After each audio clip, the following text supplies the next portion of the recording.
এখন তুই কোথায় আছিস, কেমন আছিস, তোর জগৎটা কেমন আমি কিছুই জানি না।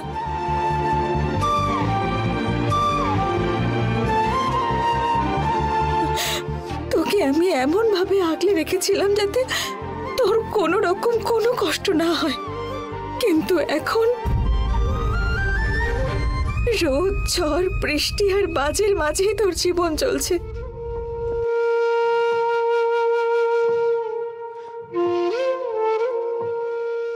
তোর কথা ভেবে আমার সারা রাত ঘুমই আসতে চায় না।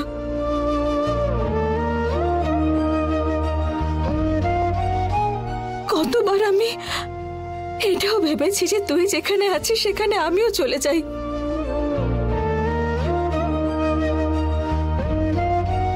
কিন্তু বিধির বিধান তো আমার হাতে নেই সোনা।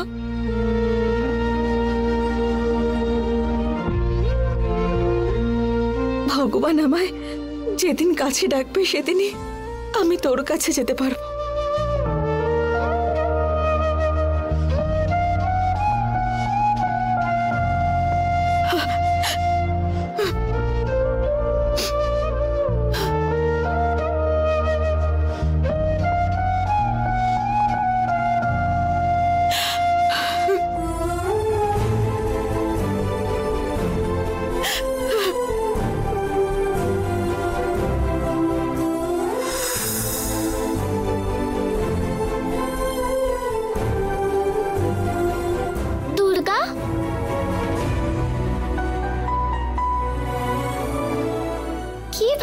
তুই এত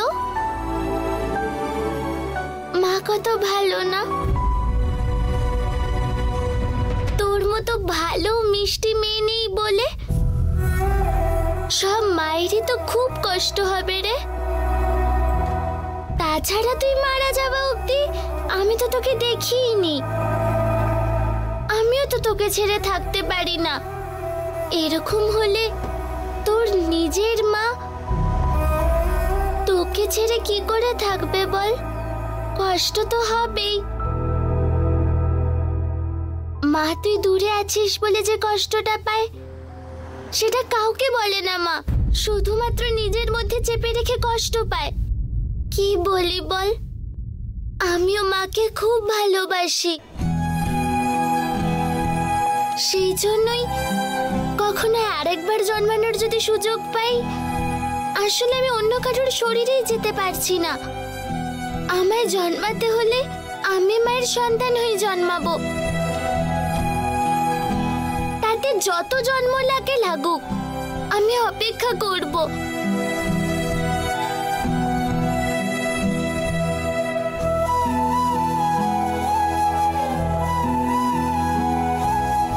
মা আসছে, আমি এবার চললাম দুর্গা।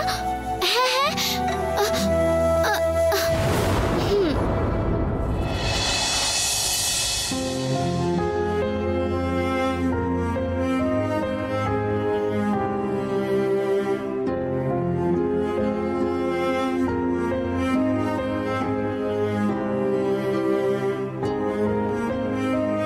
সোনা, এখানে একা বসে কি করছিস তুই?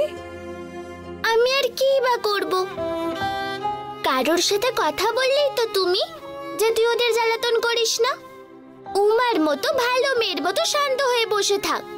তাই জন্য আমি উমার মতো চুপচাপ বসে আছি, এইভাবেই বসে থাকবো আমি। তুমি দেখো একদম শান্ত মিষ্টি বাচ্চার মতো বসে আছি আমি। এই যে এত কথা আপনি কোত্থেকে শিখলেন শুনি? হ্যাঁ,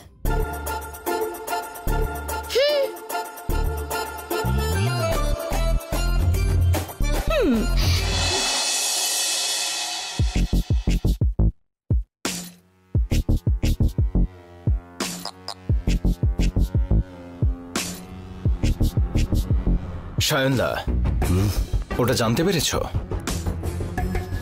কি হয়েছে? আমাদের ফ্লাইওভারের টেন্ডারটা কেটে উমা কনস্ট্রাকশনের নাম ঢোকানো হয়েছিল। ওরা ফ্লাইওভার বানাতে শুরুও করে দিয়েছিল, ওটা নাকি কমপ্লিট হয়ে গেছে। সিএম আজকে উদ্বোধন করতে আসবে। শেষ অব্দি তাহলে শিবানী করেই ফেললো। I love Shivani.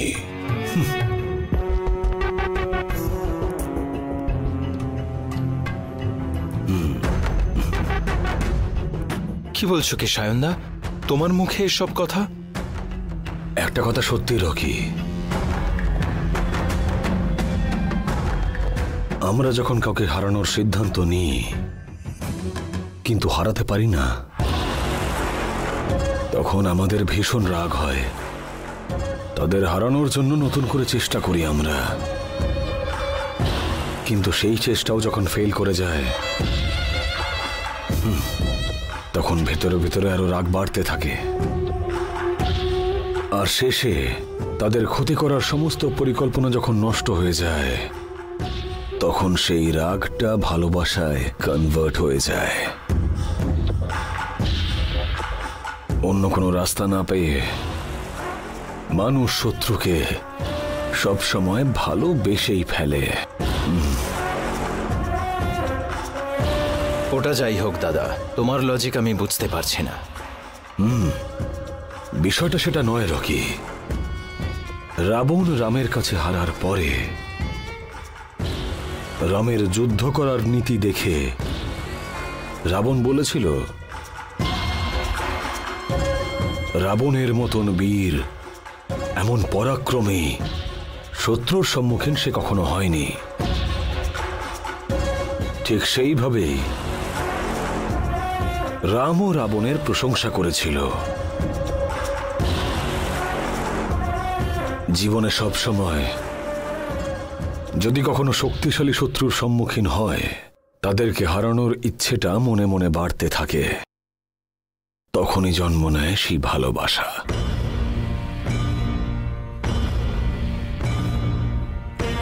মানে তুমি মনে করছো যে শিবানীর সঙ্গে ভালো কিছু ঘটবে?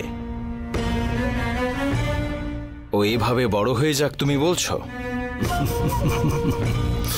বিষয়টা তাও নয় রকি।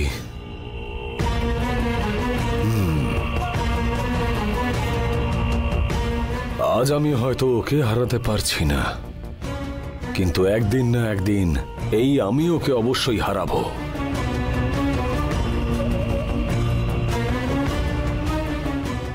ওকে সম্পূর্ণভাবে শেষ করে ফেলবো। অল দ্য বেস্ট সায়নদা।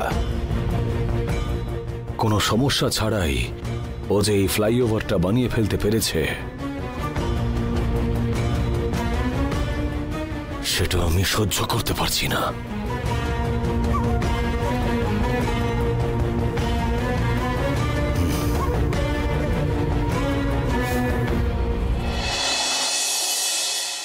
কোনো রকম সমস্যা ছাড়াই আমরা এই ব্রিজের প্রজেক্টটা সুন্দরভাবে কমপ্লিট করে ফেললাম। এটা ভেবে আমি মন থেকে সত্যি ভীষণ খুশি হয়েছি। Finally we did it. আমাদের টিমওয়ার্কটা একটা বড় এক্সাম্পল হয়ে উঠতে পারে।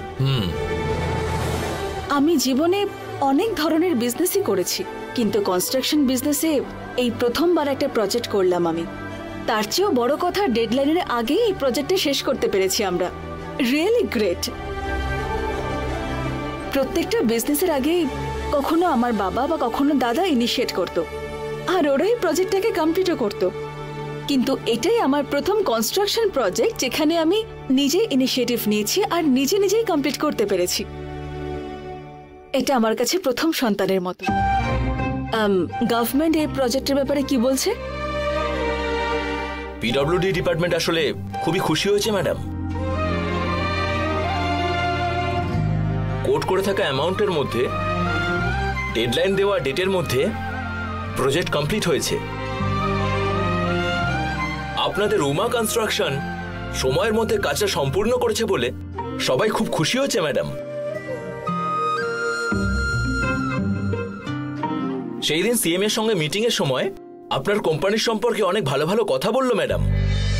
আমাদের গোটা টিম এটাই তো চেয়েছে। শেষ পর্যন্ত আমরা আমাদের লক্ষ্য পূরণ করেছি। সরকার আমাদের উপর যে বিশ্বাস রেখেছে তাতে আমরা ভালোভাবেই সফল হয়েছি।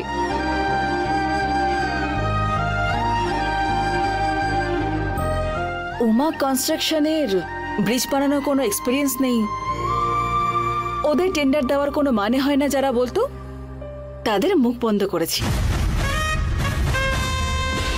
এই ধরনের বড় বড় প্রজেক্ট যে উমা কনস্ট্রাকশন করতে পারে সেই কনফিডেন্সটা আমরা এবার সত্যিই পেয়ে গেলাম। আপনাদের কোঅপারেশনের জন্য অনেক ধন্যবাদ। কালকে আবার মিটিং আছে ম্যাডাম সিএম এর সঙ্গে। উনি হয়তো একটা ডেট ঠিক করে আমাদের ব্রিজের উদ্বোধনের জন্য এখানে আসতে পারেন। সিএম নিজে এসে এখানে ব্রিজটা ইনঅগারেট করবেন। এটা সরকারের জন্য খুবই বড় প্রজেক্ট একটা। সামনে তো আবার ইলেকশনও আছে। ইলেকশনের ডেট অ্যানাউন্স হয়ে গেলে তখন আর কোনো কাজ করা যাবে না। সেই জন্য এই প্রজেক্টটাকে দেখিয়ে সরকার ভালো নাম করতে চায়। সরকার নিজের পাবলিসিটির জন্য এই ব্রিজটা উদ্বোধনের ব্যবস্থা করবেন উনি। সিএম এসে ইনঅগারেট করার পরের দিনই আপনার সমস্ত ব্যালেন্স ক্লিয়ার হয়ে যাবে ম্যাডাম। ব্যালেন্স ক্লিয়ার হওয়ার থেকেও বেশি যদি নেক্সট প্রজেক্ট কি হবে সেটা বলেন তাহলে আরো বেশি খুশি হব।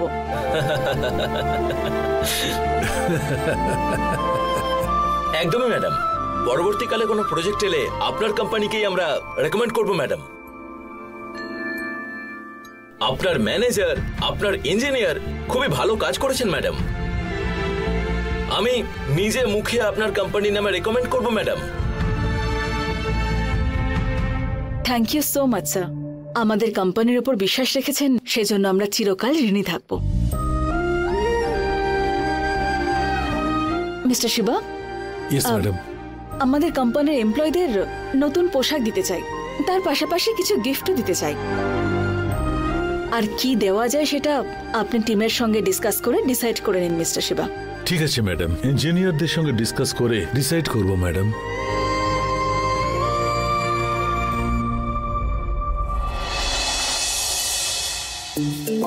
দেখুন, আসলটা দেরি করে দিন তাতে অসুবিধা নেই, কিন্তু সুদটা আপনি মাসে মাসে ঠিক সময় আমাদেরকে দিয়ে দিন, না হলে কিন্তু আরো এক্সট্রা চার্জ লাগবে। তখন আবার সবাইকে বলবেন না যে আমরা সুদের উপর অনেক বেশি করে চার্জ লাগাই ম্যাডাম, বুঝেছেন?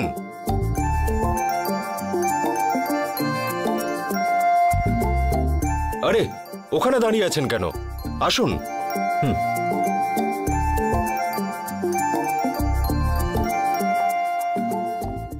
নমস্কার, আমার নাম হলো ভৈরব।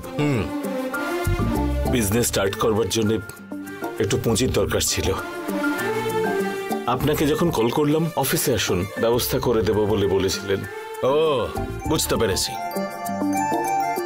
আপনি অফিসে আসুন, আমি কিছু একটা ব্যবস্থা করব এটা বলেছিলাম তো। কিন্তু আপনার ব্যাপারে আমি খোঁজ নিয়েছি, আপনার ট্র্যাক রেকর্ড কিন্তু ভালো নেই ভৈরব বাবু। দীঘায় চিটিং কেস, সকলের সঙ্গে মারপিট করেছেন, আইপিসির আন্ডারে রয়েছেন, সব সেকশন থেকেই আপনার উপর কোনো না কোনো কেস রয়েছে দেখছি। সেসব ছেড়ে দিয়েছি স্যার, তার বদলে আমি ভালোভাবে জীবন কাটাবো বলেই এখানে এসেছি স্যার। দেখুন, আমরা কিন্তু অনেক পুরনো গুন্ডাদের দেখেছি, তারা সবকিছু ছেড়ে দিয়ে এখন সমাজ সেবা করে চারিদিকে ঘুরে বেড়ায়। নিজেদের ইচ্ছে মতো কাজ করে ওরা। ওরা কিন্তু কখনো ফিল্ডে নেমে কাজ করে না, অন্য কোনো লোককে দিয়ে কাজ করায়। একবার এইসব অসৎ কাজে নাম জড়িয়ে গেলে কোনোভাবেই সেখান থেকে বেরোনো যায় না। গ্যাং মেম্বাররা মেরে ফেলে। সবসময় নিজের সেফটি নিজেকেই দেখতে হয়, প্রয়োজনে অন্য কোনো গুন্ডা হায়ার করতে হয়। আর সেই জন্য আপনি চুপচাপ নিজের কাজ নিজে করে যাচ্ছেন, কি তাই তো? স্যার, আপনি যেটা ভাবছেন আমি ঠিক তত বড় গুন্ডা নই। ছোটখাটো ঝামেলা করতাম আমি, কোনোদিনও আমি সেইভাবে গুন্ডামি করিনি। একাই যেতাম, একাই আসতাম। আমার মায়ের তো বয়স হয়েছে, আমারই চিন্তায় তিনি ঘুমোন না। ওনার খুশির জন্যই নিজের স্বভাবটাকে আমি বদলে ফেলেছি স্যার। গাড়ির বিজনেস শুরু করেছিলাম, সেটা আমি লাভের মুখও দেখিয়েছিলাম। জানি, সবকিছু জানি আমি। আপনি আপনার পার্টনারের সঙ্গে ঝগড়া করেছেন, অফিসে ঢুকে ওনার উপর হাত তুলেছেন, আপনি তো অ্যারেস্টও হয়েছেন। দেখুন, আপনার ব্যাপারে সব খোঁজ নিয়েছি, শুধু একটা বিষয় আপনার ব্যাপারে আমার ভালো লেগেছে। উমা গ্রুপ অফ কোম্পানিজের ওনার শিবানী ম্যাডাম আপনার কোনো আত্মীয় হয়? কিছুই না, ওনাকে একটা কল করতে বলুন আমায়। আপনার যদি 1 কোটি টাকাও লাগে সেটাও আমি আপনাকে দিয়ে দেব। উনি আমাকে ফোন না করলেও চলবে, আমি করে নেব। উনি টাকা দিতে বললেই আমি দিয়ে দেব, আমার কোনো অবজেকশন থাকবে না। শিবানী আমাকে তখন 2 কোটি টাকার অফার দিয়েছিল, আমি নিজেই বারণ করেছিলাম স্যার। এখন আবার আমার চাওয়া ঠিক হবে না স্যার। আপনাকে কথা বলতে হবে না, আমি কথা বলে নিচ্ছি। এর আগেও আমি ওনার সঙ্গে কাজ করেছি। কাজ করতে হলে সেরকম লোকেদের সঙ্গে করা উচিত যারা কথার খেলাপ করে না। 1 মিনিট দাঁড়ান। আসলে আমার কাছে ওনার ম্যানেজারের নাম্বার আছে। শিবানী ম্যাডামের নাম্বারটা আছে কি আপনার কাছে? দরকার নেই স্যার। আরে চুপ করুন না, প্রয়োজন যখন চাইতে লজ্জা কিসের? হ্যাঁ, হলে হবে আর না হলে লস হবে, তার থেকে বেশি কিছু হবে না তো। ফোনের কাছে লজ্জা কিসের? হ্যাঁ, বাড়ির নাম্বার আছে, আমি তাহলে ফোন করছি।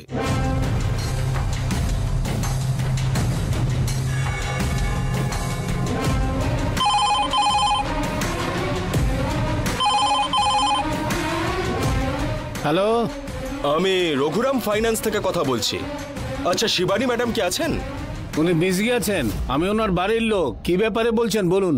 ভৈরব নামের একজন আমাদের কাছে এসেছেন লোন নেওয়ার জন্য। ম্যাডাম একবার বলে দিলেই আমি দিয়ে দিতাম। ওনার নাম শোনা মাত্র শিবানী ভীষণভাবে রেগে যায়।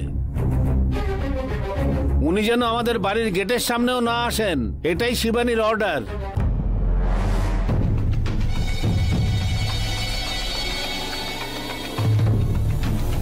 ও যেন আমার নামটা কোথাও কোনোভাবেই ব্যবহার না করতে পারে। দেখুন, লাগলে গাড়ি ভাড়া দিয়ে দিন, 200 টাকা হাত খরচা দিয়ে দিন। ফাইন্যান্স দিলে সব শেষ, 1 টাকাও ফেরত দিতে পারবে না। ঠিক আছে স্যার। আরে বাবা, তারপরে আপনি যদি টাকা চাইতে যান তাহলে আপনাকে মেরে ও জেলে যেতেও ভয় পায় না। ও এইরকমই মানুষ। আমি ভৈরব বাবুর সঙ্গে কথা বলছি। ঠিক আছে।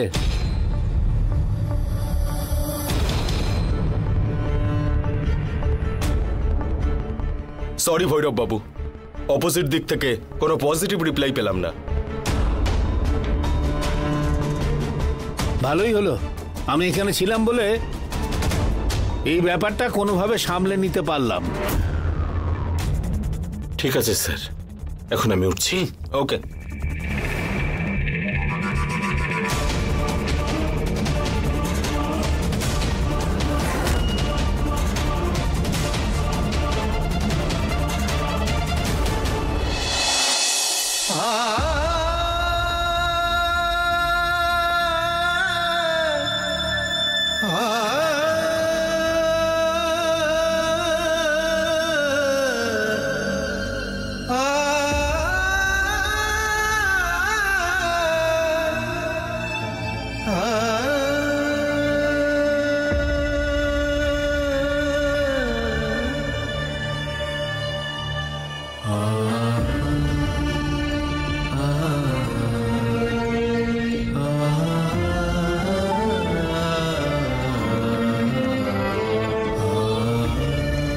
হে দেবী মা, তোমার এই মেয়ের ওপর এত রাগ কিসের জন্য? আমাকে দয়া কেন করছো না তুমি? এমন কি ভুল করেছি আমি, বলো তো? তোমার জন্য একটা মন্দির বানাবো বলে কাজ শুরু করেছি।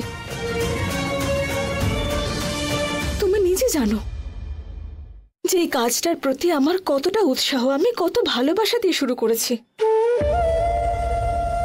এখনো তো করে যাচ্ছি। কয়েকটা বাধা আসছে বলে ওই কাজটা শেষ করতে আমার দেরি হচ্ছে, কিন্তু ওই কাজটা আমি শেষ করবই মা।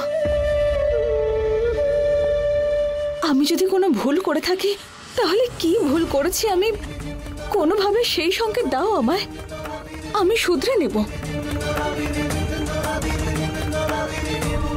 তোমাকে ছাড়া আমার আর কে আছে?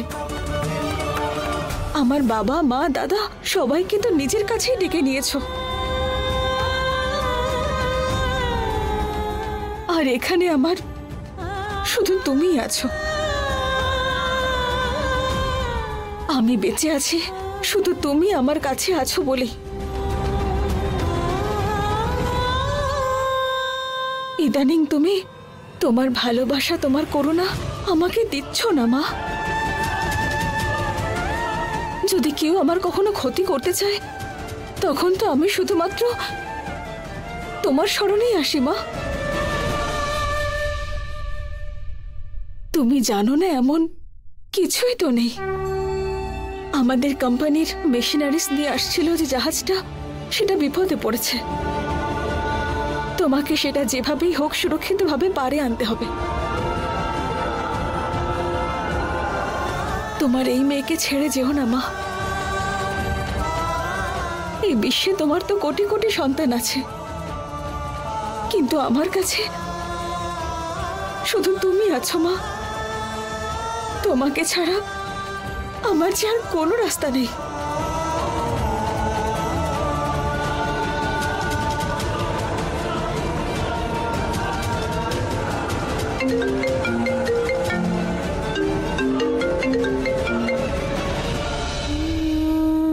হ্যালো, বলুন মিস্টার শিবা।